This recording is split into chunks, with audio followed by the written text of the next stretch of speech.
Internet, it's your boys, brother. What's up, gang?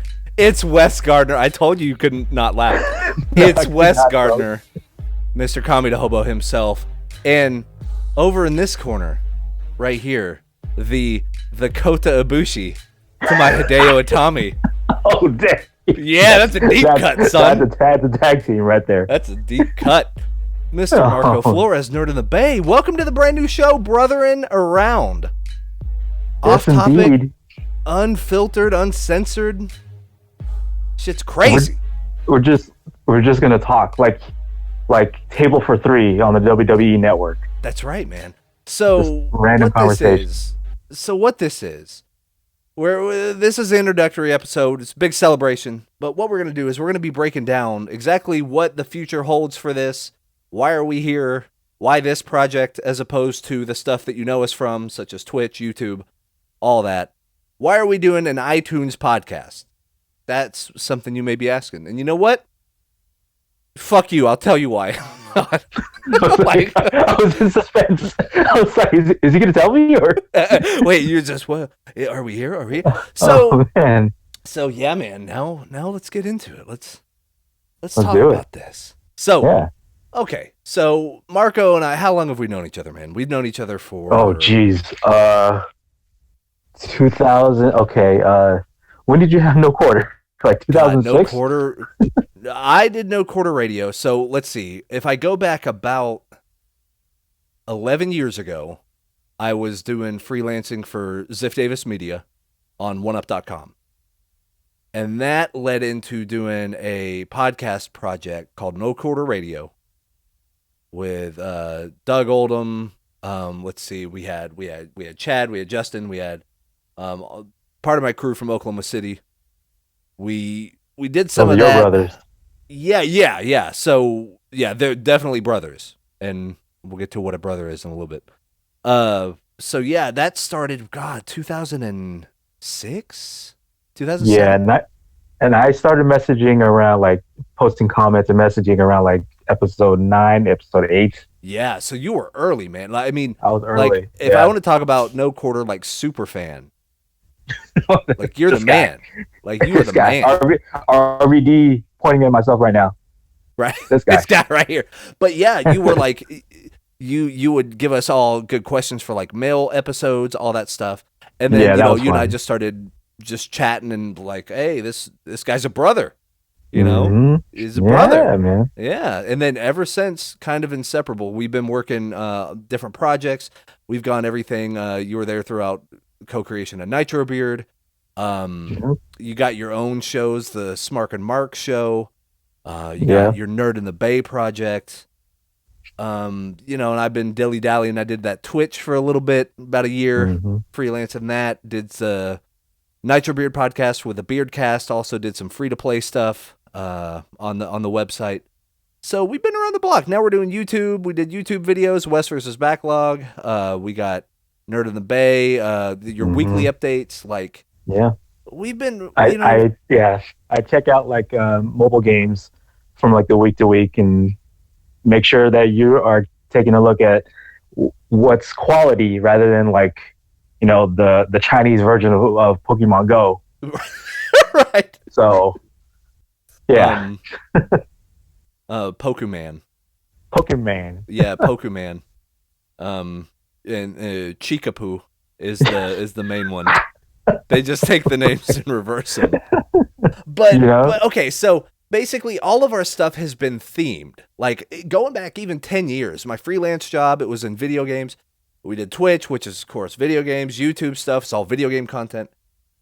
So, Marco and I are more than, we're more than just a pretty face.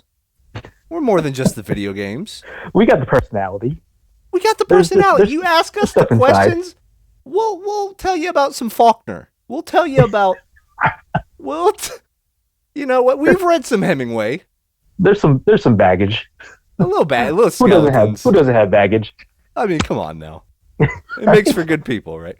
Yeah. But just something that's not video games, man. Because God love them, love me some video games, but Jesus, You know, like this industry's crazy. Now it's all VR. Oh, dude. Yeah. It's all about VR. And again, Pokemon Go and what else? That's it. Um, Those are the only video games anymore. Overwatch, like ESL, you know?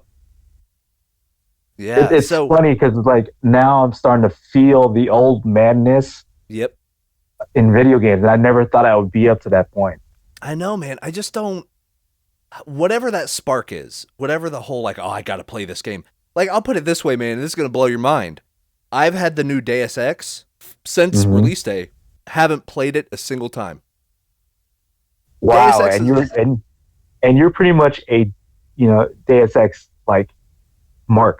I'm a total mark for it. Yeah. Like that's my jam. Like Deus Ex, the original Deus Ex, my favorite game of all time. I haven't even like booted up. I think I have it installed. I think. Like I need to check. You know what I mean? But I just don't have the whatever that drive is to play all the newest whatever. I have all the systems, and sadly, like I can play Halo sometimes, and I'll load up Destiny every once in a while. But I'm like, I would rather eat food and take a nap.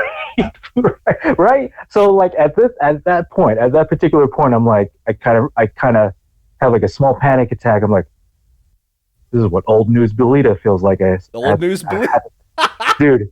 Old news Belita. This is literally what the epitome of like you're just disconnected. Right. And what is this? What is this newfangled video game now? Shout out to Brian Belita. That shout out to Brian Belita. He's a brother. Oh yeah, man. True. He's a brother. Man. Okay, so one of our other passions, as if you haven't noticed yet, is talking like carnies, apparently. But where we love pro wrestling, we love it. It has its own culture. It has its own language, and we even speaking not recording stuff. We speak in like pro wrestler jargon, literally about everything. Literally. It's kind of stupid. It's not kind of stupid. It is stupid. Just the whole thing's stupid. But I think it's hilarious, and it's like having this secret coded conversation. Because that's what wrestlers did when they were doing their matches. That's right. They were coded conversations. Like, yeah. It wasn't exactly, okay, pin me. It's, okay, go home. Yeah, we got to do the go home. We have 2 minutes. Yeah, like you got to go home. Yeah. You have your heels and baby face, bad guy, good guy. But okay, so to tie this all back into the new podcast, a brother, you probably hear from pro wrestling because of Hulk Hogan. Let me tell you something, brother. That's actually a brother is a term for somebody in the same business you are. So like a brother is the same thing as a worker. Like here's another worker, here's another wrestler, or Marco and I have been in the YouTube kind of podcast entertainment game for over a decade. We're brothers. Like that's the work. Yeah. This is part of it. This is part of the work. So we say, Brian Belita, he's a brother. He helped co-create Nitro Beard. Like you can have good brothers, you can have bad brothers. Like you have, like so being a brother means like there's a common theme in what you're working on. Yeah. And also like Wes is a good dude. He's a brother. Like we would call like your non-family best friends, you would literally call them brothers. Yes. So same thing in the wrestling world is like, because Hulk Hogan would use that term, would make that term popular, but you would often hear that from everybody else, like Ric Flair, like from Sting. You could hear it from Scott Hall and Kevin Nash and X-Pac. All those guys, they would be brothers to each other. Yeah. Because like they're all about the business, and so like in this in particular, like me and Wes are brothers because like we make each other laugh when we're trying to make a show, and even like when we're not recording anything, like we're still cracking each other up. Right. Yeah. I mean, some of the best material, because Marco and I have been doing a show called The Power Hour for quite a while now. Right. And it's our YouTube show. We play a game. We talk with Chad on Twitch and stuff. We haven't done one in a while, but we have another one kind of in the works. We have to figure out kind of the best time to do it. For sure. Yeah. But some of the best material never makes the air.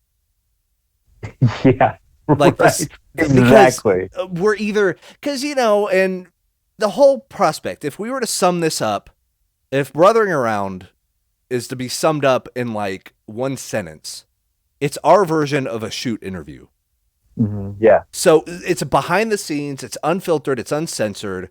Like we can call people out, we could talk about politics, we could talk about just the price of milk. Like whatever. Think of this as a morning radio show.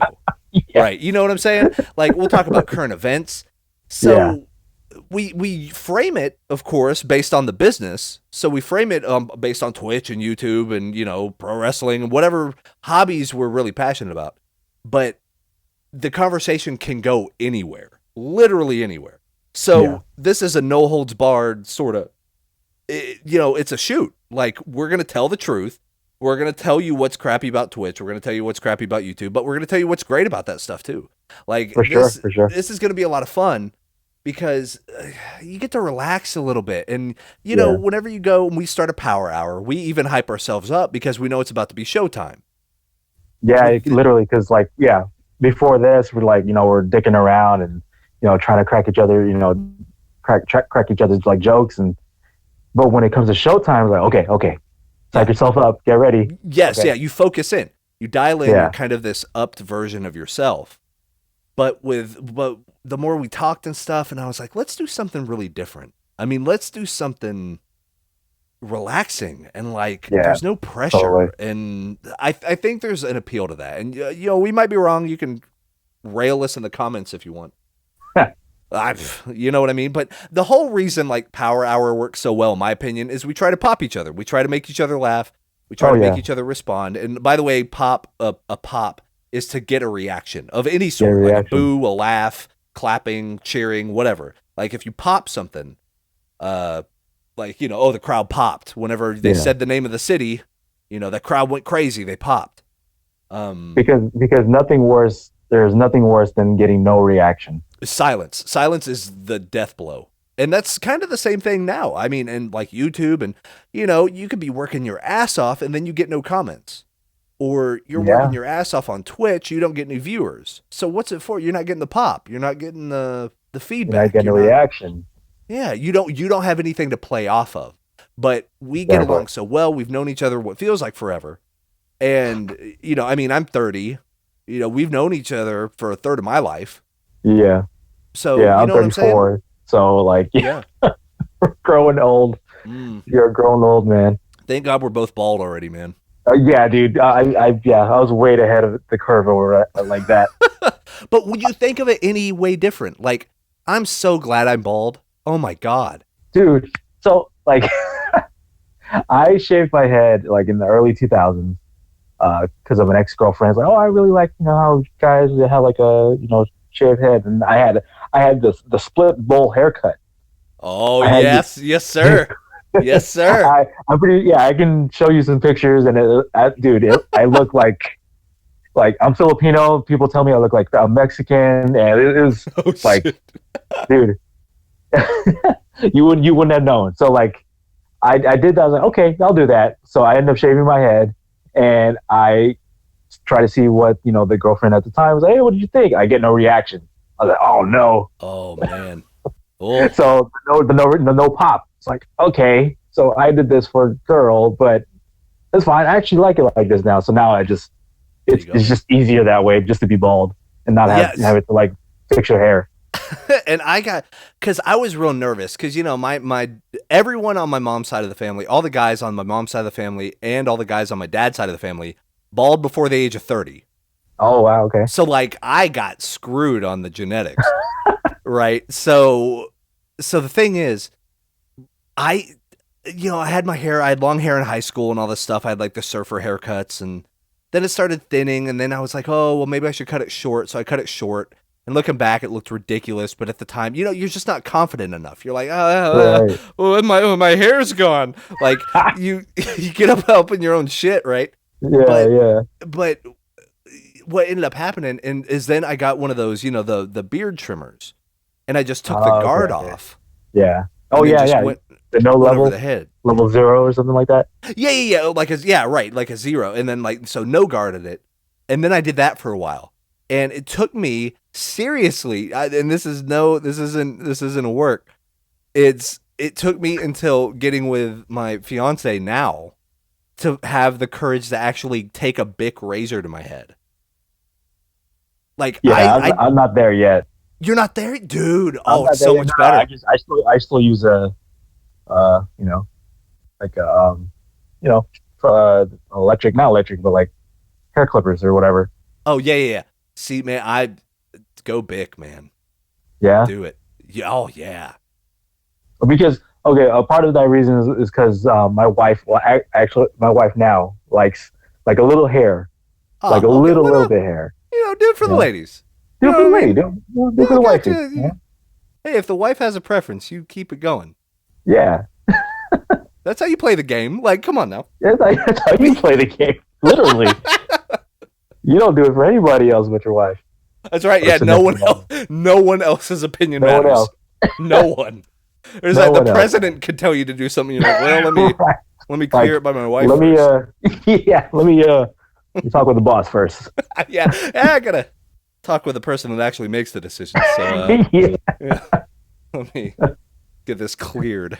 you're right, dude.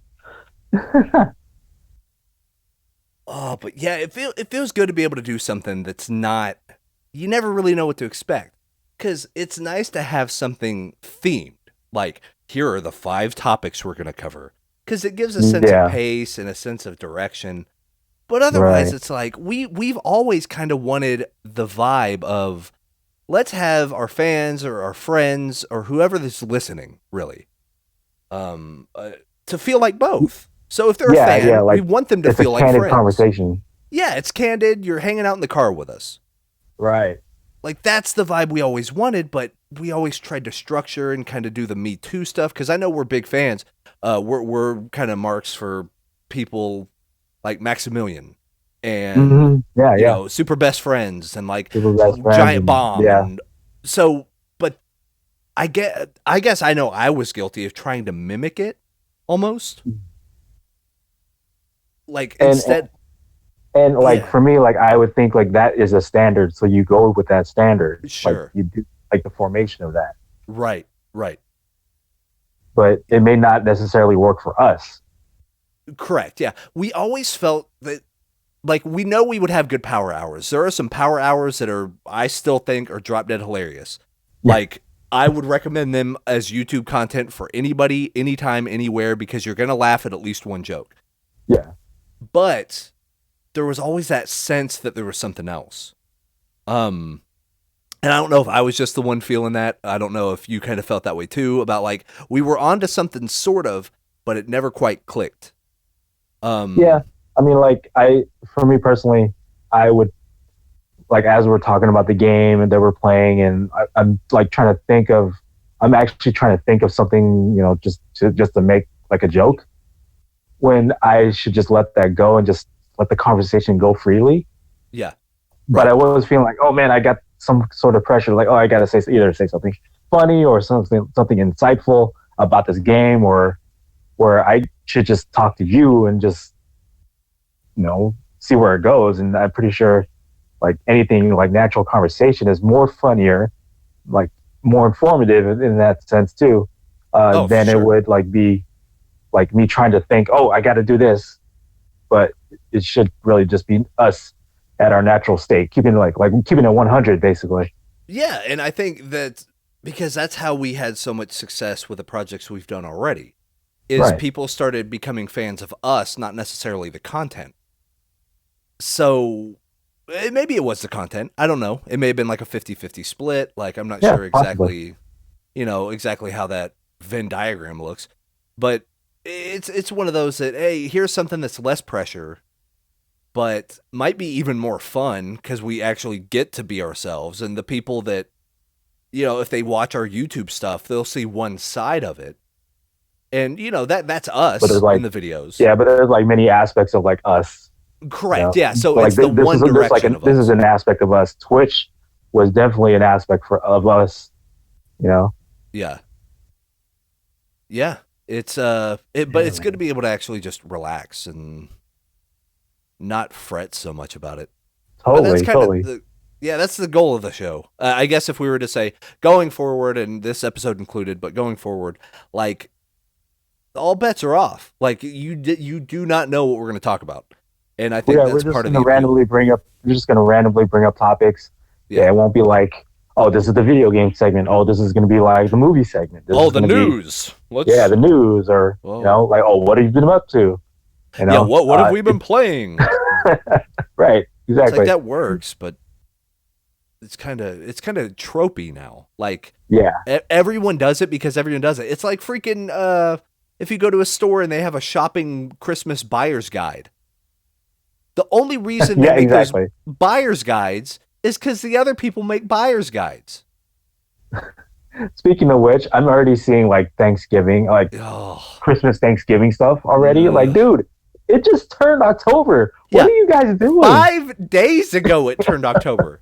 Yeah. Like, it's still slightly early to put out Halloween stuff, and that shit is this month. What are y'all talking about Black Friday? Oh, yeah, no. Oh. Dude. Well, now what's great is all these places are, like, prepping up for, Black Friday, but, okay, so, if you're going out to buy something on Black Friday, my suggestion is don't do it. Like, buy that shit right now. The reason why is because, people will talk about, the television deals are great on Black Friday. Well, now places like Samsung and Vizio have smartened up, and what they're going to do is make a real you know what it's looking like now on Black Friday? Like, in the previous years, we hear like horror stories. It's looking like The Purge. It's looking like Lucha Underground. Like, literally all these people are working for Dario. Like, because they like the violence. Yeah. Oh, man. Just to get this TV. And the TVs are crappier now. Like Vizio and Samsung specifically make models of their televisions with less features to sell on Black Friday. Oh, man. So, it's a work. Everyone's getting worked. Like, look at this 55-inch LED TV. And people are like, oh, that's a great deal. The thing has one HDMI port. Almost as if they give, they make those type of TVs for the Black Friday. Mm-hmm. Just to sell some units. Yeah, well, and the thing is, they don't want to spend $400 making a TV they have to sell for $150. Right. They're gonna put the jankiest. They're gonna do the Chinese Pokemon Go on it. They're just gonna. They're gonna keep a chew or whatever it is. Like they're gonna do budget style, man. Like, you get your TV from Dollar Tree. Yo, dude, not recommended. Yeah, right. I would. I would like to go to I will go to a Dollar Tree store just to see that, not to buy it, just to see what TV would they have. Will they? Yeah. It'll be straight up like the CRT TVs or something like that. Right, with the crank dial on the side. Yeah, you have to hit the side of it because of all the snow. Like, you'll get both of the TVs, like the big one for like a play stand, and then the smaller one just for the video games. Everything. Oh, man. So this is literally what brothering around is. Like, we're just going to be going to like random topics. Yeah, this is brothering around. This is what this is being brothers. We're just like talking shit.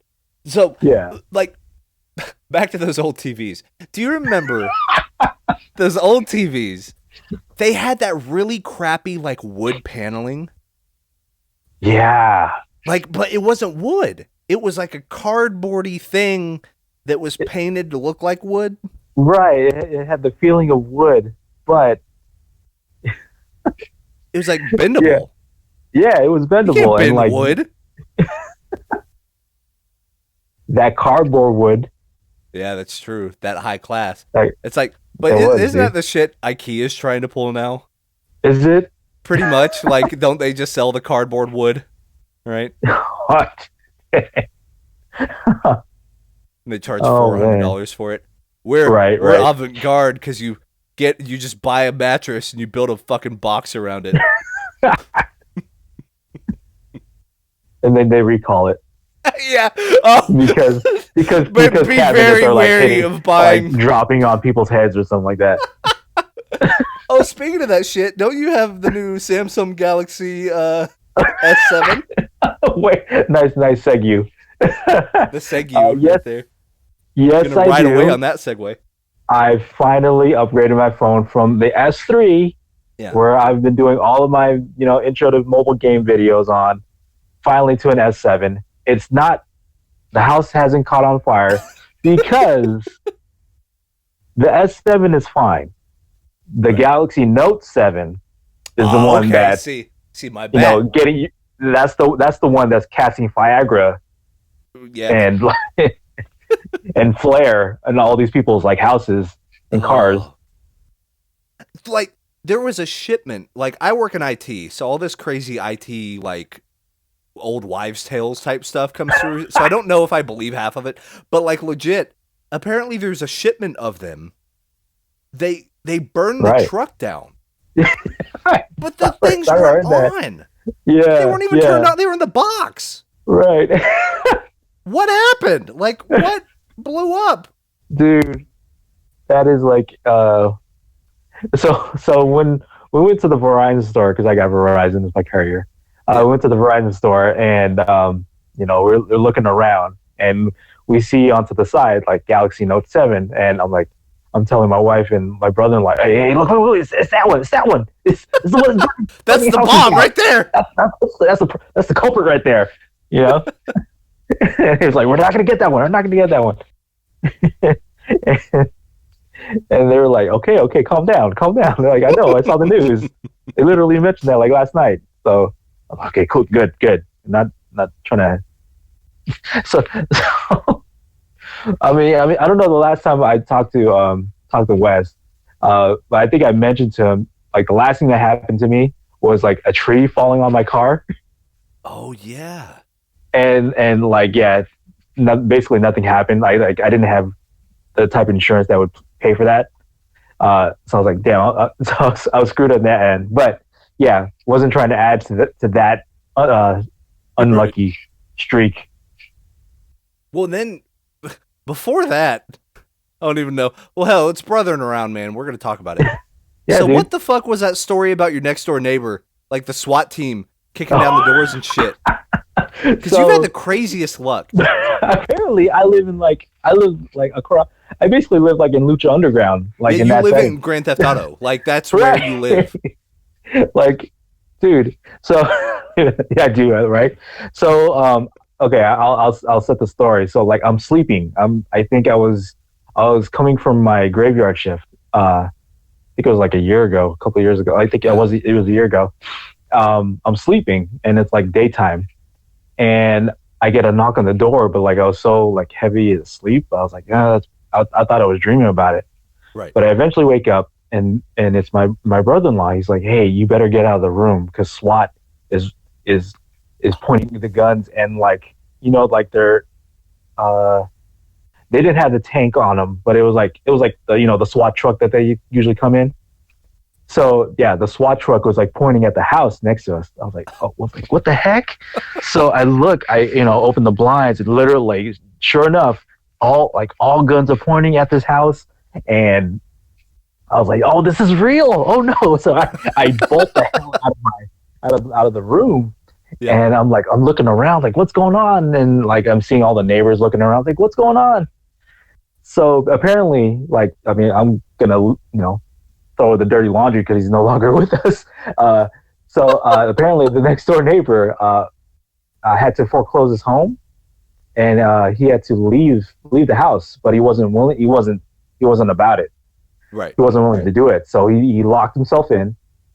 And then I guess there was like attempts to like try to kick him out, and then it came up. It got to the point where police had to be involved.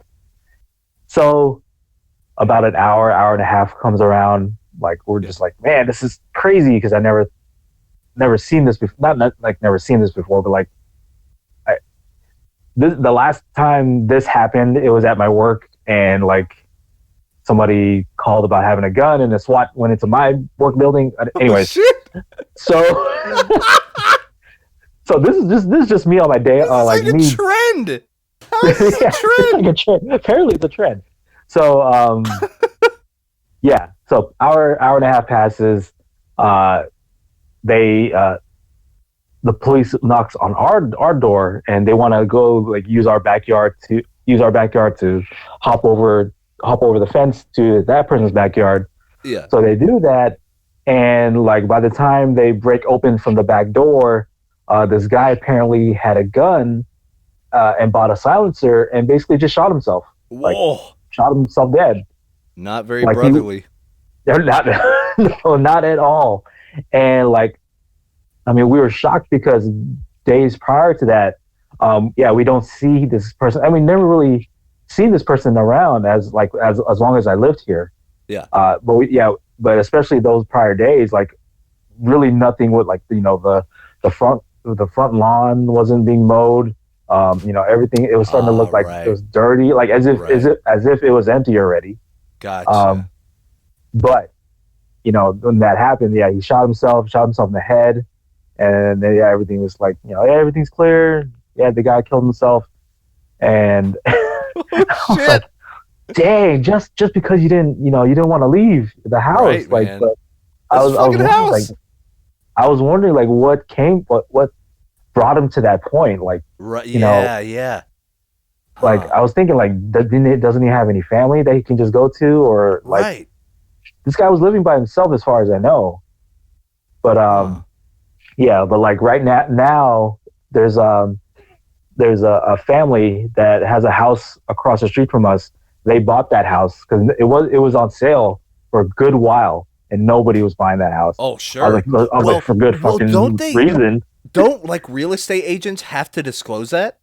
For sure, yeah, they have to tell them, like by the way, like, here's the kitchen, and then over here is going to be your foyer, and by the way, the gentleman that owned this place shot himself with a silencer here. You have a dead roommate. You're going to see the bathroom. Right. Look at the crown moldings, but like there was the blood,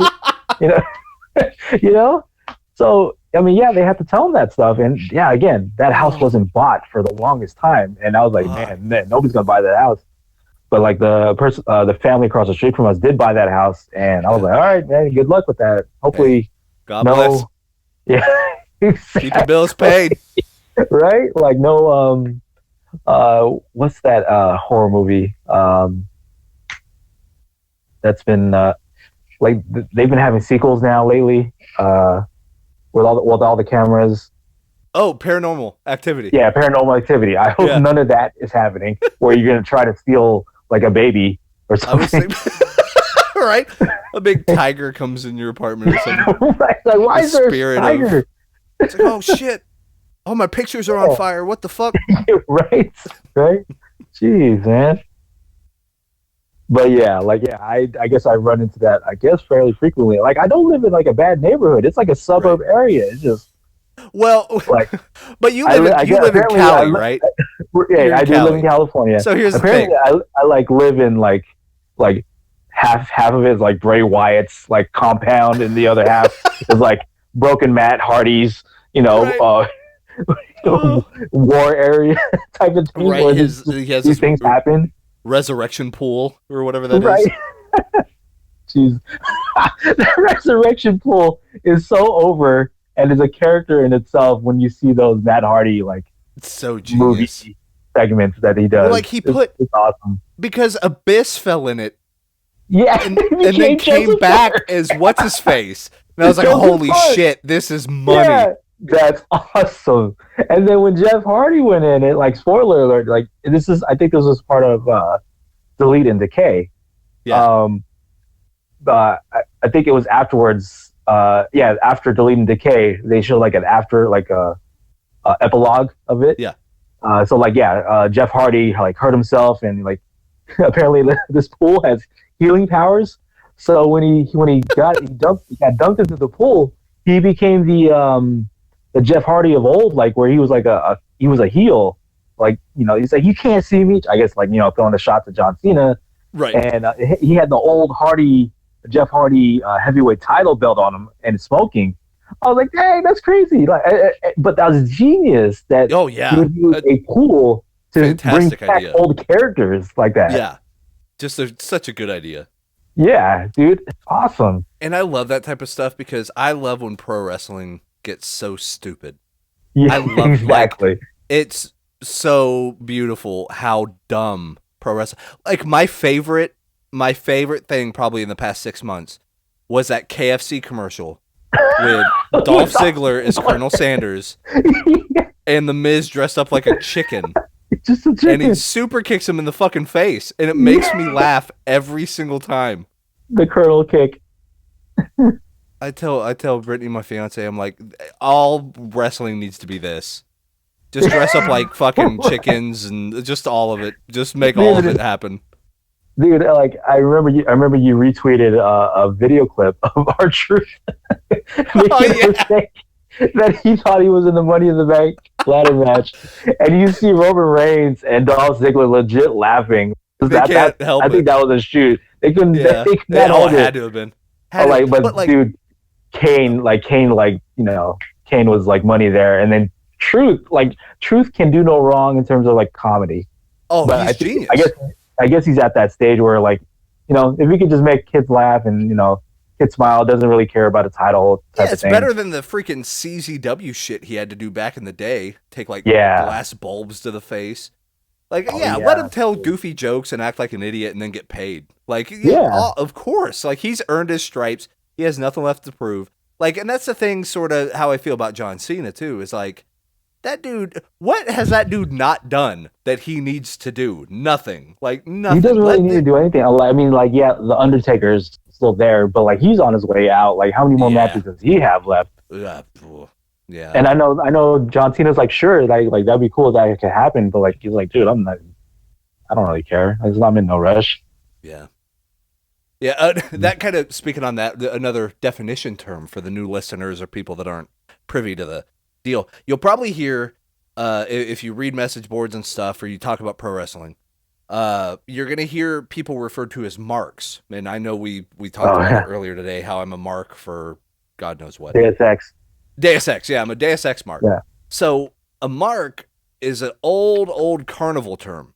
And it came from the days of the carnival to where the ticket master up there, which is also a carnival term, but now it's a whole company, the ticket master would have his podium elevated above where the customers would give him money.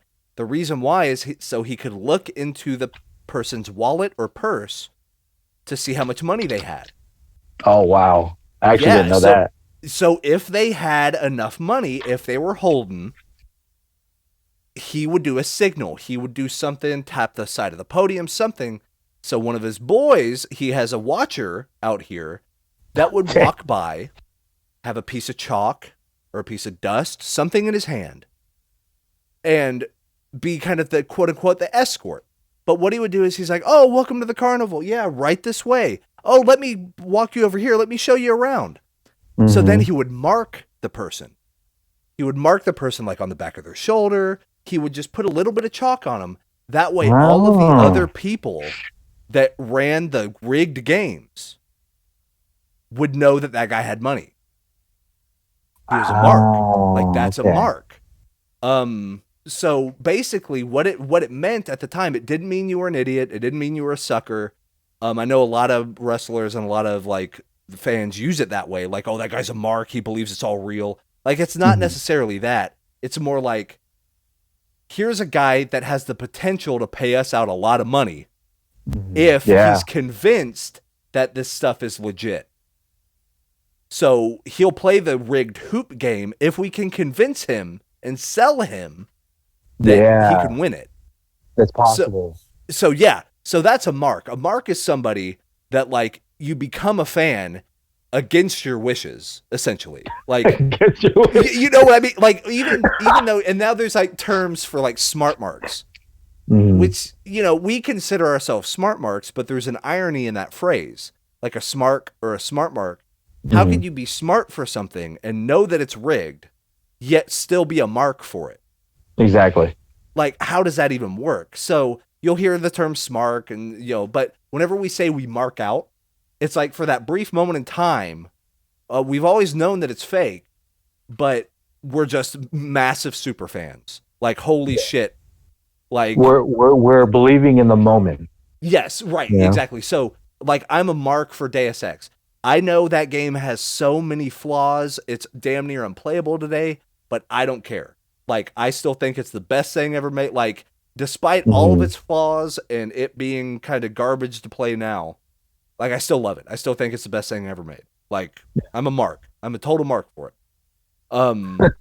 So yeah, whenever you hear that term, and we use it a lot, it's kind of a shorthand for kind of a more, I guess, complex idea, because the whole mark thing's really interesting, and the history behind it, and people talk about, oh, these guys talking carnie lingo, like, where does this stuff, where does anything that has to do with a carnival still exist now? And you know what my answer to that is? What's that? When is the last time you went to the grocery store? There you go. You want to know why? There you go. So, name the main things you need to get at the grocery store. Okay, like vegetables, like produce, Gotcha. like milk. Yep. Like some sort of like food. Yeah, like frozen. Okay. Poultry. Where is all of that? It's always in the back. It's always in the back or on the sides. Yeah. So when you go to a carnival, where are the main attractions?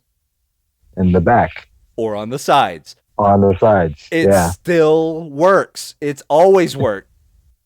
They get you in the door, so you have to walk your happy ass all the way to the back to grab that milk. Then you have to walk through all that other shit in the middle of the store to go pay. Yep. And then they have stuff there to impulse buy. Yeah, exactly. That's like Target right there. You're constantly being sold, man. You know what I mean? Yeah. Like, it's a carnival. Like, the whole thing's carnies. It's all fucking carnies. That is more prevalent whenever I go to Target. Especially now, man. We'll go in there to get like one thing. We know the thing that we need to get or something. Yeah. We come out and we're all of a sudden we're buying like ice cream and like, why did we buy this cheap DVD that we're not gonna really watch, and like 15 princess movies for $5. Exactly. Like, wait, I was just trying to get one thing. How did they get me again? Here's the other thing. You wanna really feel like a mark. Go into Walmart and look for a handbasket. Oh, they got rid of them. You have to drive around a fucking tank. Like, have you seen the size of those Walmart shopping baskets? They're massive. No, I could live in one. Like, they're huge. Right. I don't need that much shit, but they have them that big, so that way when you get your loaf of bread, you get your t-shirt, you get whatever you're getting at Walmart. And then you get the TV. Yeah, your 3 little items don't look like anything. And you're like, oh, am I forgetting anything? Yeah. And then you start talking yourself into buying stuff. I can get this HD DVD of like. Oh, they have the new N-Gauge. Let me pick that one up. Let me pick that up. Oh, dude. And this is 2016. Yeah, I'm amazed they still have it.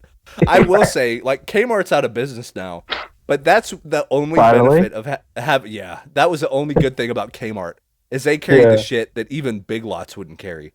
Like, Big Lots wouldn't carry. Big Lots is where shit goes to die. Like, that is the store where retail items go to die. Right. Next to your oven mitt that looks like a cow. Then you have. Then you have. The dancing Billy Bass. What is that thing called? Here you go. Yeah, Billy Bass. The hamburger phone and. Yeah. Hamburger phone. Oh god. Oh my god. That's the stupidest like a videotape thing. Of like Coliseum video of WWF, like SummerSlam '89. It has Ken Shamrock on the cover. Yeah, why is Ken Shamrock here? Yeah, big boss man. He's been dead for 25 years. Right. Coliseum video. Holy shit, those were terrible. The reason why I remember Coliseum video now because I'm listening to Talk is Jericho because Chris Jericho has his own podcast. Right. And I'm listening to Keeping It 100 with Conan because he's part of the Jericho network that Jericho's trying to do. Yeah. So like Coliseum videos is definitely brought up a lot of the times. Oh, because that's their prime right there. Yeah, man. Oh yeah, and like watching WWE network stuff. Mm-hmm. Dude. Oh, speaking of which, okay. Yeah. Speaking of which, what did you think? Like, beyond the results and all that. But what did you think of the Cruiserweight Classic? Did you watch the entire tournament? Yes, I did. And You I did. thought, yeah, Okay. and like results aside, I think the Cruiserweight Classic coupled with the type of programming NXT is, Mm-hmm. like that type of programming. Well, hell, now the writers from NXT and some of the people that were feeding lines to Daniel Bryan and Morrow for the Tomorrow, yeah. Cruiserweight Classic, that's the head writing team now of SmackDown.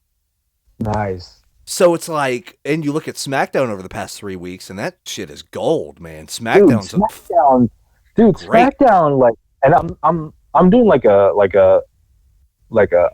mental, like, I guess, scorekeeping right now. Yeah. And SmackDown is smacking the shit out Oh, of Raw. absolutely. Like in like storyline development, and it may not be like at like much compared to maybe back then, but like Yeah. I'm just seeing it as like I'm seeing more character development with Dolph Ziggler in this, his career ending match than I Yeah. am seeing anything that's going on in a Raw. And I know they're Exactly. not like really like in competition with each other, but that's what they're setting. That's what the story setting is. Like they're in competition with each other. They're trying to beat each other with the ratings. Yeah. And like I'm more I guess I'm more excited to watch SmackDown than I am watching Raw, even though Raw has the cruiserweights. But yeah, I mean back to the cruiserweight, Yeah. I classic. thought Like that performance stuff was genius. I thought the brackets turned out well. Um, yeah, it's super, super good. before Just the ability. before before it all started, like who was your pick to win it?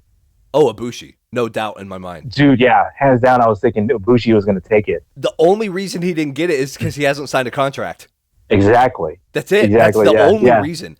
They gave it to yeah. TJ Perkins, and like, he's been wrestling for about 15 years or so. Mm. I I don't know. I'm not feeling it with him. Like, it's not that he's just like sucks all the charisma out of the room, but Mm-hmm. there's nothing there to kind of latch onto. Like, he has a great Right, entrance right. now. He has all that Yeah. 8-bit like Mega Man style. Oh, dude, I had that song. Yeah, it's great. Yeah, it's super It's a great good. song. It's a But great. like, It's a and great I know thing. this sounds bad, but I was like, why did they give that to him and not like Xavier Woods? That's true. Oh, but then if you compare that, like compare Xavier Woods with TJ Perkins, like Xavier Woods was like when he was introduced, he was kind of on uh like the Young Lions, like kind of the coattails of our truth. He had to be introduced through our truth. Oh, that's Like when he true. when he Yeah, when he when he jumped to WWE, like the yeah, main roster. So like he never had his own solo thing going. right. And then like after that, and then he joined with the New Day, and that was that. And then he had up, up, down, down. So with TJ Perkins, like I guess yeah, I just started to get to know him through the Cruiserweight Classic. I didn't see any of his TNA stuff. I didn't see any of like wherever he was before.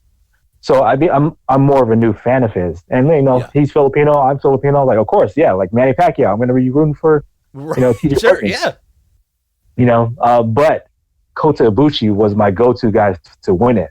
Oh, for And sure. I was surprised. I was surprised that Kota Ibushi lost, but yeah, I did know in the back of my mind like yeah, Kota didn't really sign with WWE yet. But then like I was reading like a Facebook post like he kind of did sign like a NXT minor deal in a sense. Yeah, and I But mean that's about now, it. yeah, and now they're doing that Dusty tag classic. Yeah. Uh, and he's teaming with Hideo Itami. Oh shit. Yeah. Jeez. Yeah. So you want to talk about fucking power play? Like, Right. you have Kenta and Kota Ibushi on the same tag team, and there's gonna be anyone else? Like, that's a Japanese super group. Yeah. That is the Japanese mega powers right there. That's it. That's That is legit. That literally. is the mega power. Like, and they were both huge at the same time. Like, and what I'm really Yeah. happy about now is I don't know if you've seen the most recent Hideo Itami singles match. Whenever he was I've against been watching them. Yeah, I've been watching them. about Drew Gulak or however you say his name. Yeah. He kicked him in the throat. Like, He did. straight up You did. spin kicked and nailed this guy in the throat, and he like had to take a knee and like roll out of the ring. And I it don't know if you sounds had a bad because flashback of being. you don't want to see those guys really get hurt. But in the back of my mind, it was like, that's the Kenta I remember from 2005. Yeah. He doesn't give a fuck. Like, he just kicked a dude in the Right. throat. Like, and that's a shoot. Like, he really hit him. And then I guess there was a house show, and I can't. It was one of the other cruiserweights. Took a go to sleep and took it on the side of his face. Yeah, who was it? I'm forgetting who it was. But yeah, you're right. I remember. Go to sleep, and his knee pad, Hideo Itami's knee pad, the emblem that's stitched. So this isn't a metal piece on his knee pad. This is cloth. Left an imprint on this guy's face. Like, he shows a picture, and he's like, I took a go to sleep, and now I have a bruise that's shaped like the brand. Shaped like the emblem. It's like, Jesus, like, he's coming back. Because I was worried, because the whole reason I love Kenta is Kenta, Hideo Itami, in 2005 to 2009, he was an assassin. Like, he had the same pull that Brock Lesnar did, but he was the size of Eddie Guerrero. Like, if someone called out Kenta, like, the audience got quiet, like, oh, you made a bad call, my friend. And then, like, he would come out looking like a thug. He wore his dog tags. He would come out and just dead-eye him. He would just stare at him. He wouldn't say a word to the guy. And then they would do this 30-minute match, and you thought Kenta was really trying to break that guy's arm. Like, he was on another level. But it was still safe. Like, no one got injured from Kenta. Like, I don't know how he did it. But then whenever he came to NXT, you could really tell he wanted to reinvent himself. And you know what? God bless. Like, that takes a lot of balls to be kind of the top of the mountain in one entire demographic of wrestling. Oh, yeah, for sure. And then coming over to America and being like, you know what? Whatever I did in the past, it doesn't matter. Let me learn the WWE style. Let me try this more laid back storytelling. Let me try it. And it just, I don't know what it was, but I guess I was just so used to him being one way that maybe it was on me, but I couldn't quite, like, I'm always a Hideo Itami mark, like, always. I buy all the shirts, like, I will make sure that guy has a job. But but it's like, it didn't quite click, and I never felt like he really got the chance he deserved, because he was still kind of going at 80%. He was, like, feeling it out and kind of learning the new ropes, and he was pulling his kicks, and, you know, he was doing these things, and I'm like, you know what, he should really... I don't know. He should just be himself. He's trying to change too much, and it's not quite working the way he thinks it will. And then he gets injured. So he gets a tear in his shoulder. He gets a tear in his shoulder bicep. Injury. Yeah. Yeah, and he's out for what, a year? He was out for a long time. Good while. In that year, you had, well, namely Shinsuke Nakamura, but you had all of these indie guys, Samoa Joe. Yeah, Samoa Joe, Finn Balor. You get all of these guys that are coming in, and they get to be themselves. So they get to keep their own name. They get to, I mean, you see, if you watch that Sami Zayn Shinsuke Nakamura match, that is a Japanese strong style match. Like, there's no, they didn't pull punches. It's nothing. Like, that's the first time they touched, like, ever. A lot of the times, in I guess maybe before they're about to have their match, they'll do like a little practice run, see how it feels. Yeah. But with this particular match, that is the exactly that is the first time that they touched. Unbelievable. Like see how they work. Yeah. And it was there's a sense of trust. You have to be able to trust the person next to you or across from you that, like, oh, I can do like I can do my moves, and then I think I could take his moves pretty well, and then maybe we have a good match. Right, yeah. Yeah. And there's a certain trust, like you said, there's a trust there. And it's like, okay, I feel comfortable that, yes, we'll go stiff. We'll work stiff. We won't pull the punches, but we're not going to hurt each other.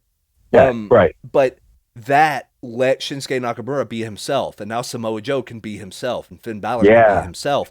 So then Hideo Itami comes back, and now he gets free reign. Like, oh, I can do Japanese strong style? Well, here we go, buddy. Like, he was the master of it for 5 years. So now he gets to be himself, and he gets to kick people in the neck, and he gets to like do the go to sleep and leave an imprint on the side of a guy's face. Like now it's a thing again, and I'm like, oh shit, man! And you're mixing him with Kota Ibushi, and they're both coming up. Like, oh no! Like this is gonna get ugly. I think with Kenta, or Hideo Itami, whatever you want to go with, when he began, like he was having trouble like trying to mix with that style, right? Yeah. And then he got hurt, and then when he came back, I think he got some of those things that he learned, and he would put it in like certain points of his style. Like he won't put it in like entirely, like he won't change his style entirely, or he'll use something that he learned like the WWE, maybe this part of the match. So like it's not there permanently. It's there it's good to use at that point in time. Yeah, exactly. And he's better. It's still mainly Kenta, now old Kenta. Yes, now right. And like it's old Kenta, but he has better like ring awareness. Or he's fine-tuned in a sense. Yes, yeah. He like looks at the camera more. Yeah, so he's learning those WWE style, you have to tell the story, you have to, the announcers are going to speak in, sound bites. So do things where the announcers can speak in sound bites and say, "Oh, can you believe it?" or like whatever they're going to call. Yeah. Just make a match to where they can do things so we can put it on a highlight reel. So he's more like highlight reel wrestling. Yeah. And I think that works real well for Kenta because he kicks people in the face. So there's your highlight reel. Remember the last storyline that he had was he was trying to do the go to sleep, and he would always tease that thing. Yeah. But a lot of the times it wouldn't go off. Right. Until who did he do it on? Tyler Breeze. Yes. Yeah. He finally did it on Tyler Breeze, and everybody. Oh my god. That was a monster pop. I was so happy to see him get it, and that the crowd popped the way they did, because I was like, okay, he's a made man. Like his move worked. That was his move to begin with, but it worked, and he's the one that did it, and the crowd got over from it. Now he's a made man. Now he's safe. He can stay in NXT as long as he wants. He'll always get good booking. It's amazing. And I guess that's one of those things about protecting the finish. Now, there's certain, I can watch Ring of Honor. I can watch Pro Wrestling Guerrilla. I can watch Chikara. Mm-hmm. But the thing that bums me out about it is it's super spot heavy. Someone is going to do their finisher 36 times. If you're doing it 36 times, it's not a finisher. The Young Bucks make the super kick, but it's still dangerous because they can also still use it as a finisher, and then it can end matches. A transition. Yeah. But what do you there's that build up, and the Japanese style of wrestling is so good at it, and that's kind of I think why you and I really kind of prefer that style is they build up to the one big move. Undertaker's good at it. He builds up to the tombstone. He builds up to the choke slam. But a lot of the indie guys nowadays, how the fuck are you going to do anything better than a 450 splash off a ladder through 6 tables? What happens then? You're going to pin him with an arm drag? No. Yeah. You did your spot. What are you going to end this with? You know what I mean? A backbreaker? No. Yeah, you just did a crazy stuntman thing. So that's kind of the problem I guess Bobby Roode is having, because his debut NXT pay-per-view match, his finisher was a pump handle slam. I was like, oh, okay. I don't think it works for him. I personally felt that it didn't work for him, and I think his next match with No Way Jose, I think what do you do, a even flow DDT or a lifting DDT? I was like that works better. I think that's better for him. Yeah. I think so. And I think it's good that NXT is the place, because it's not really developmental anymore. Because really, you're gonna develop Shinsuke Nakamura? What? You're really gonna do that? But I think it is good for that exact reason. that, well, this finisher didn't get a pop. What else could I do? So Yeah. my next NXT match, let me try that floating DDT. Yeah. Maybe the next match, let me try whatever. Like it lets you play around before you get on Raw or before you get on SmackDown to figure out, okay, what's this crowd going to respond to? My only qualm with the like Cruiserweight Classic and NXT is that everybody's over. I almost forgot that we were talking about the Cruiserweight Classic. Right. But like, yeah, it's like everybody's over already.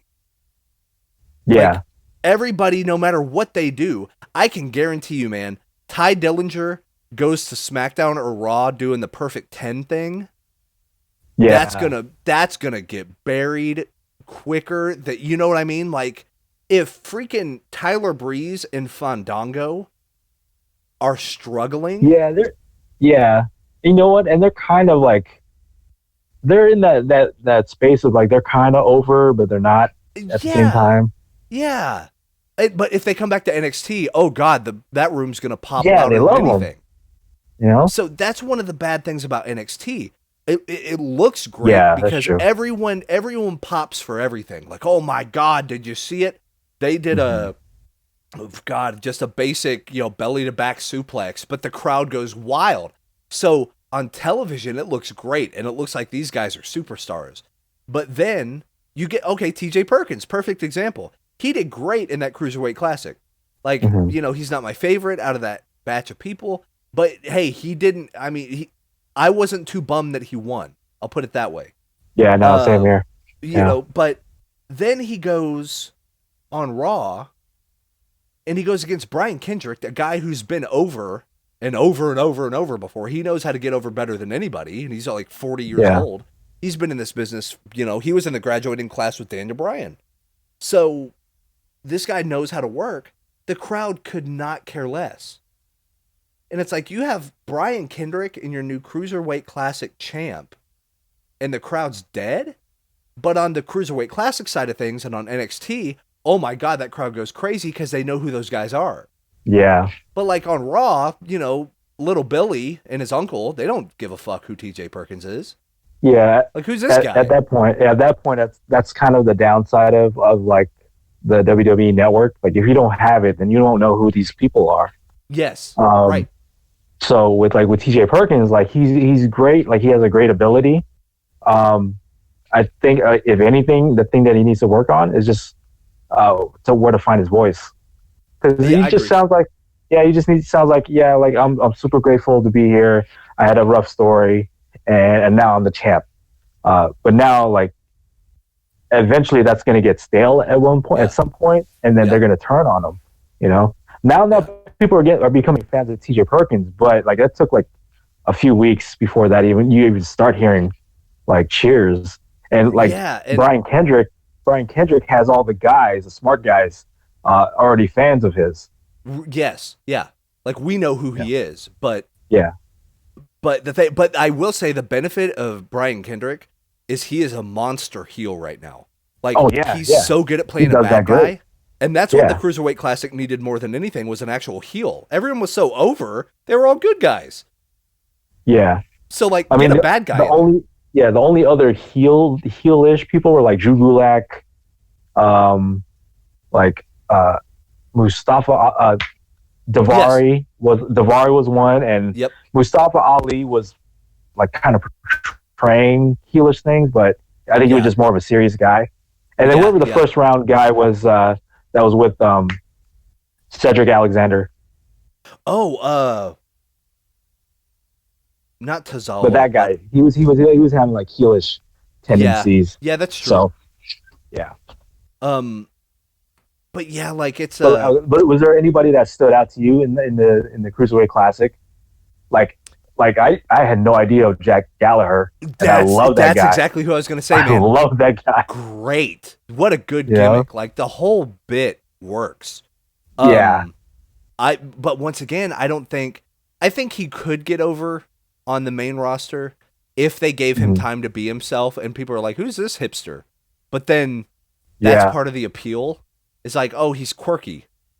Let him be quirky. Like, don't pull a Neville and give him like a cape. You know? Yeah, that's my fear is as soon as Jack Gallagher gets there, my fear is like he will be automatically sent with the Von Villains. Like, no, dude, no, Yeah, right. he's kind of sure he kind of looks like that, but no, he you got to just leave it like have him on his own. Um, let's see. I mean, Grand Metalik, like I know of him because of the stuff I've seen in New Japan Pro Wrestling. Like Yeah. he was running on those ropes more so than he was on the Cruiserweight Classic. Like a lot of the times I was watching the matches. I'm pretty sure like with Kota Ibushi, like I'm like, dude, that's like as much as I love watching his matches. Like, yeah, that's pretty like level one Kota Ibushi. That's like not Right. nearly a tenth Yeah. of what he can do. That's But not like, Wrestle of course, Kingdom 9 Kota Ibushi. oh yeah, Like, exactly. holy shit. You know, But like I know like yeah that like WWE has to like not so much water him down, but like you don't have to show everything. Sure. well, yeah, and you have to work 300 days a year. Yeah, that's So if you're blowing out your knees on your second week because you're doing Yeah. 450 whatever, it's like, no, get that shit out of here. Like Exactly. this is kind of a side tangent, and we could probably do it next episode. But I understand why Vince goes and likes big guys. I get it. Why not do Yeah, 5 yeah. moves? You can do 5 moves until you're 80. right. Like you could I be mean, on TV all the fucking time doing an elbow drop. The Miz said the same thing. Like, dude, my moves are safe. That's why I can do this all the time. Yeah. And it's true. I mean, Daniel Bryan, I love that guy to death. But those running out and headbutting people, like, Yeah. no, His sir. diving headbutt. Yeah. Get rid of it. Like, don't do that shit. Just, Right. I don't see what because to me, it doesn't even look that good. Yeah. Like, yeah. What's the payoff? You could do a leg drop and it looks better. Right. Yeah, So- that's true. Because he was more of a small guy. I was like, yeah. I mean, Benoit. I mean, when Benoit did it, he was a big dude. Yeah. So that shows like, yeah, he can do some damage with it. Yeah. When Daniel Bryan did it, it was like, okay, sure, that hurt him, but he's still a small guy. But it hurt Daniel worse. Like, Yeah, it hurt Daniel really worse did. because he was getting concussions from it. Yeah. And so, I mean, that's the deal. Is it's like, oh my God. And I don't know if you saw what was the latest pay-per-view, the freaking Sheamus versus Cesaro thing. I actually like that series. Like, I did too. I thought it was great. I'm not a fan. I'm not a fan of like the big guy wrestling. Like I mean, back in the day I was, but like I'm not anymore. Yeah. But like, those two can work together. Like, Oh yeah, and I it was a great fan of that series. But yeah, Cesaro took that flying headbutt out of the ring. yeah, on he his didn't need to do fucking that. neck. Yeah, he didn't need to do that. No. Like, that match was great without it. And that's the type of stuff that kills you. Like, legit. Exactly. The way he landed, you're off by another few millimeters, you're done. You would have been like the next Monday Tyson you're Kidd. doing right. The next Monday you're doing a retirement speech. Right. I just don't understand it, man.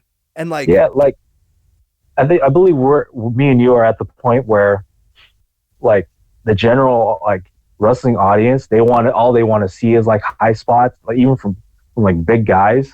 yeah, At this point, like for me and you, like depending who it is, like sure, just I mean, like we love watching a good match, but dude, don't hurt yourself, Yes. trying to do it, yeah. I am more blown away by somebody who could really sell like a good sharpshooter. Yeah. Or like the submission based a perfect example is Shinsuke Nakamura's rolling armbar, where he like Yeah. does a front flip and like grabs the Yeah. guy's arm, and as he lands he rolls the guy up into a move, and you look at it and you're like, oh man, that looked like $1 million. Super Oscar, easy to Oscar do. did the same thing too. Yeah. Yeah. So yeah, super easy to do. And like, of course, we're the fans of the Japanese style. So like, speaking of Cruiserweight Classic, Tajiri, Oh yeah. his Tajiri. buzzsaw kicks. He did great. I will mark out every single time. Yeah, I see a right? solid kick to the chest. It's the same thing as Yeah. a Ric Flair slap. But, like, Exactly. you tee somebody up and you do a running kick and it echoes throughout the hall. Like, I'm done, man. Like, that's perfect. Like, yeah, pin him. Like, do it. You kick the shit That's out. it. You know, that's fine. I'm okay with that finisher, man. That's a great finisher. Yes. And like you could do that finisher. Hell, Tajiri's 50 something, right? Yeah, Like he 40 was the something, oldest 50 one. I something. believe he was the oldest one there. And he's still going. And he's Yeah, still going at a caliber that's like twice as fast as the other half of those cruiserweights. yeah, Because he's safe. Like he does kicks. Beautiful. You're the kick right. guy. Great. Like Exactly. you can do kicks until you're 80. Was there anybody that you were excited to see but kind of disappointed, Oh man. or maybe not disappointed, but like I guess like the expectations were too high? Maybe oh Because I can say personally for me, it was Zack Sabre Jr.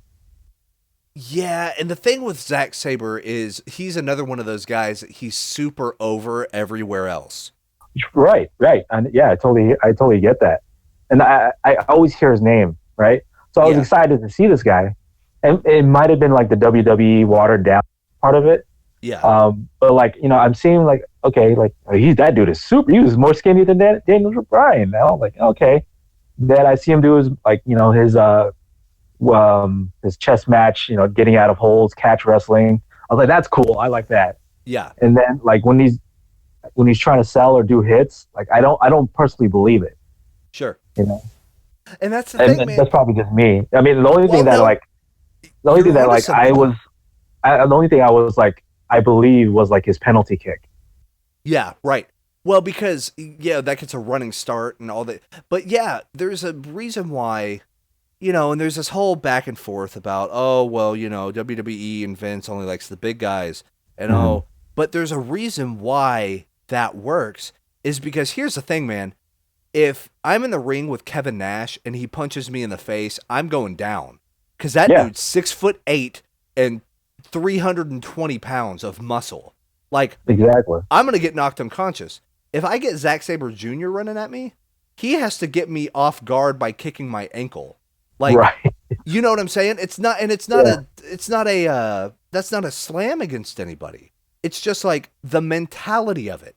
Like, okay, you go That's on like the the street. story of it. Like that's the story you're telling. Yes. Like Yes. if Kevin So, Nash is hitting you, you are for sure gonna like stumble and get knocked out or whatever. yeah. If Zack Sabre Jr. is gonna hit you, like depending who you are, like sure, like okay, either you feel it a little bit or you won't even flinch Yes, exactly. just So because of here's what the I'm deal. looking at compared to like say me or something. Yes, the perfect example is people are furious nowadays at Brock Lesnar.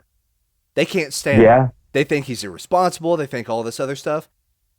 Anybody on that roster who beats Brock Lesnar, you look at him. You don't know anything about pro wrestling. You yeah, see Brock Lesnar, and then you see anybody else on that roster who beats Brock Lesnar. No one. That's who. nobody right now. Because Nobody. that John guy's a Cena did demon. back then, but yeah, nobody. Yeah, that guy's a demon. He is so above and beyond what he's scary. You look at him and you're like, yeah, why doesn't he have the belt? Why doesn't he have all the belts actually? Like Right, give him the tag right? titles. It doesn't matter. Like who's going to beat Brock Lesnar just from a shoot? Like Exactly. nobody. So that same dynamic is why cool the only reason why, you know, and I love Daniel Bryan and we both know how good he is and everyone knows how good he is and all the stuff from Ring of Honor. But the only reason his story worked is they viewed him as the underdog. Yeah. So he was never the threat, right?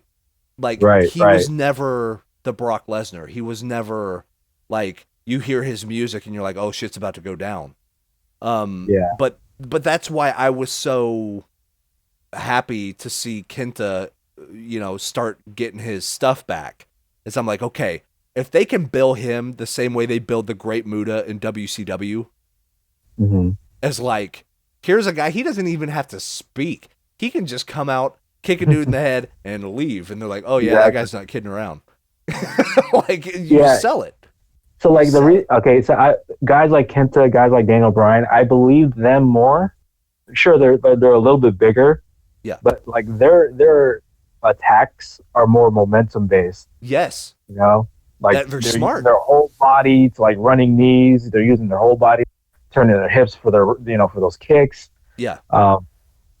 Yeah, like I mean, like maybe I'm just like that's my gripe with Zack Sabre Jr. But like I believe like the Kentas and the Daniel Bryans more than I do Zack Sabre Jr. But like that's the only exposure I have of Zack Sabre Jr. right now. Like if anybody wants to link me any like sort of Zack Sabre Jr. match that I need to see, by all means, please send it to me so I can like change my mind or whatever. But yeah, as of right now, like I'm not believing, and I'm not really high up on Zack Sabre Jr. Like I can see where people are high on him but like I need more from him. See, personally. right, and I'm kind of there with you on him, and it's interesting though because I completely get the hype for Will Ospreay.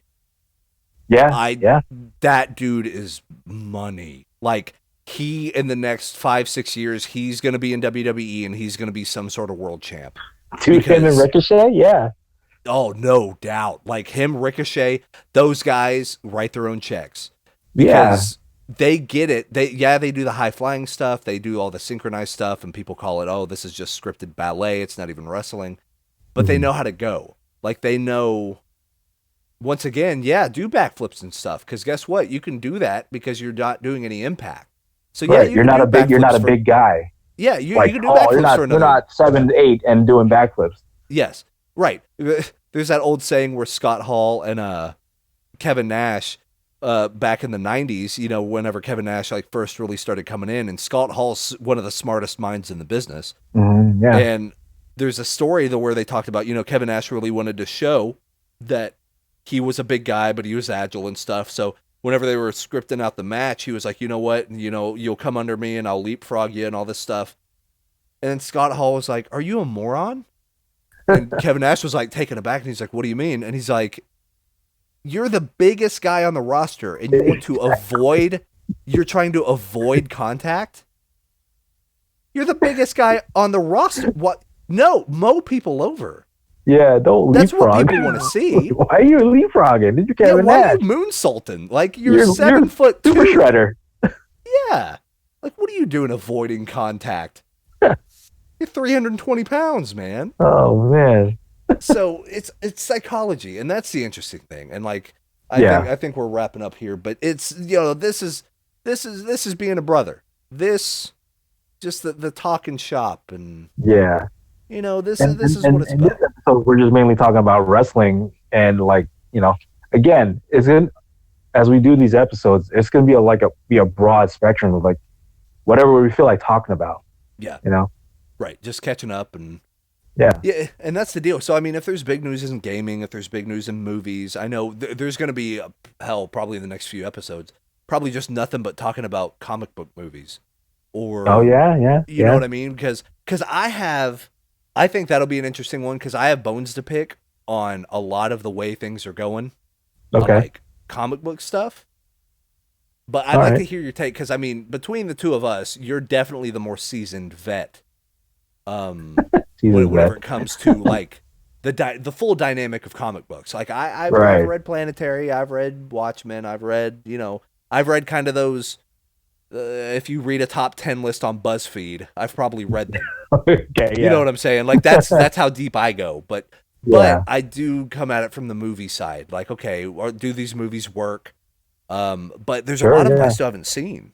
So it'll be interesting to talk about that. And then, but yeah, I mean, like, hell, we could have a politics one. We could do a politics podcast. Why not? Right. Talk about just crazy stuff. Talk about like, Black Lives Matter and. We'll go into some stuff, so. And then like, fun. Depending, like, if we get like a lot of interaction, comments and stuff, if say like you want to bring up a topic, we could definitely talk about that. Yeah. Too. No, and all but, I mean, there's no, like we say, it's unfiltered, it's uncensored. It's just coming straight from us. So, I mean, if you guys want to hear something in particular, let us know. It's who knows? That's the beauty of this, is it can go anywhere, any which way. We're going to try to keep it as unstructured as possible. Yeah. Because I think we get into stuff and then we try to structure it. We try to let it become a big thing. And well, now it has to open this way. And We're Right. like, this is the one project where that's not gonna be the case. Yeah. We're just gonna start topics and then like we'll tangent on something else and then go, Yeah. oh hey, let's go back to what we were talking about. Yeah. I mean, we talked about wrestling jargon. We talked about phones exploding. We talked about SWAT teams. We talk Yeah. about We talked about like Walmart Black Friday TVs, carnivals, carnie talk. carny talk, man. I love it. Oh That's man, awesome. but that's episode 1 of Brothering Around. Yeah. Yeah, brother. On But on a brother rating, what do you think with this episode? Like we're just starting out, but on a brother rating, brother how do you rating feel? feels like a good brother time. Like it feels, if we're on a 1 to 10, I'd give it. I give it a solid. Say let's lowball a little bit. Let's say a 6.5. Give us Okay, some room yeah, to yeah, grow. Better yeah. than average. I feel comfortable with this being the litmus test. The kind of There you go. this is on the bell curve. We're at the 100 right now. So Right. we're Yeah. gonna have some that are And, a little less. They can't all be gems, right. but we're gonna have some that are quite a bit better. Yeah, So, totally. And but it's a good place to start. if I had to rate it from a 1 to 10, I would give it like a journeyman status. We're like Sure, journeyman. got you. We'll Yeah, win some, we'll lose some, but we're polishing our craft, got and you. hopefully somebody will sign us. Yeah, you would give it the 2 3/4 star Dave Meltzer rating. There you go. There you You'd go. give it the there's some stuff here, but that's TNA will sign us, and then WWE will purchase their library. That type right. of thing. Yeah, sure. So That's that literally people like today's news will is be WWE purchased TNA's library. we will be the happy accident that people stumble across. There you go. Like, hey, I like those other guys. Yeah, those guys. Don't know who they are, but they're good. I was watching. I know we're trying to end. I was watching Sting, JBL Legends, where Yeah. he interviewed like I legends. saw it too. I was watching the Sting one. Yeah, he was saying like when Sting was trying to get signed or trying to get famous, he's like, yeah, we had a picture and there was 4 of us, and I guess the guy was like, I just need 2 of you guys, and I want the guys on the right, and I was talking about Sting and Ultimate Warrior, and yeah, that's gonna be that's where we're at right now. That's right. Yeah. If you wildly clicked on just random iTunes episodes and you stumble upon us, Yeah, hopefully you just call the manager back. I'd like to book those 2. exactly. That's our There you work right go. there, man. That's the work. But oh man, but that's it for this one. Episode number 1.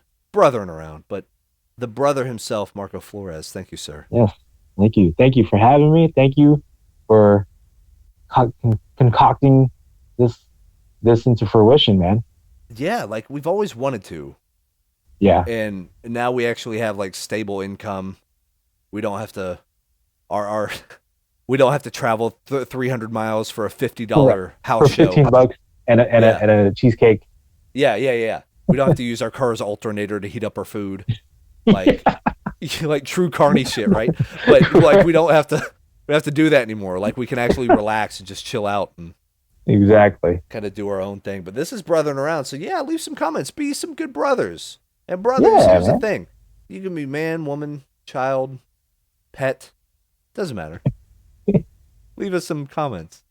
Leave us some comments. Give us like that 5-star review rating Yeah. on iTunes. That's right, You man. know? Just really pad those numbers because Really bad. it's all downhill from here. So Hobo Network, I'm looking at you guys. that's right. Yeah, Hobo Network. Big shout, all of your brothers. Yeah. Those are the true brothers right there. But yeah, that's our time, guys. We will see you. What are we doing these, man? Every week? Dude, yeah, man. If we can get it going, we can go to do it every week, man. If we can Every week. we can try to. We will we can see try you to. guys next week for episode number 2. Who knows what the hell we're going to talk about? But, Yeah, man. But thanks for joining us, and we hope to see you again soon. Until next time, keep being brothers. We'll see you later. Peace, guys.